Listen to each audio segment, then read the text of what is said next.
Ukraine যুদ্ধের পাশাপাশি গাজার পরিস্থিতি এখন আন্তর্জাতিক অঙ্গনে বড় উদ্বেগের কারণ হয়ে দাঁড়িয়েছে। গাজার চিকিৎসা কর্মকর্তারা জানিয়েছেন, বুধবার ইসরায়েলি সেনাদের ব্যাপক বিমান ও স্কুল হামলায় অন্তত 84 জন ফিলিস্তিনি নিহত হয়েছেন। গাজা শহরে হাজার হাজার নিরীহ বেসামরিক মানুষ আটকা পড়েছিলেন।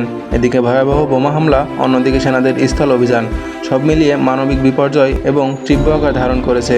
খাদ্য, পানি, বিদ্যুৎ এবং চিকিৎসা সরঞ্জাম ঘাটতি চরমে পৌঁছেছে।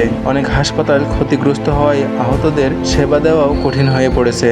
আমাদের মধ্যপ্রাচ্য সংবাদ ইয়োলন্ডানেল জানিয়েছেন, ফিলিস্তিনের রাষ্ট্রপতি মাহমুদ আব্বাসের জাতিসংঘের সাধারণ পরিষদে বক্তব্য রাখবেন। যদিও যুক্তরাষ্ট্র তাকে নিউ ইয়র্কে প্রবেশ অনুমতি দেয়নি, তবুও 89 বছর বয়সী রাষ্ট্রপতি ভিডিও লিঙ্কের মাধ্যমে তার বক্তব্য উপস্থাপন করা। জাতিসংঘের সাধারণ পরিষদ বিশেষ অনুমোদনের মাধ্যমে এই সিদ্ধান্ত নেয় এবং বিপুল ভোটে এর পক্ষে মত প্রদান করে। তবে যুক্তরাষ্ট্রের আপত্তি থেকেই গেছে। তারা বলছে, ফিলিস্তিনি কর্তৃপক্ষের কিছু পদক্ষেপের বিরোধিতা করেই এই অবস্থান নিয়েছে। এখন প্রশ্ন উঠেছে, গাজায় এই সংকট কিভাবে সমাধান হবে?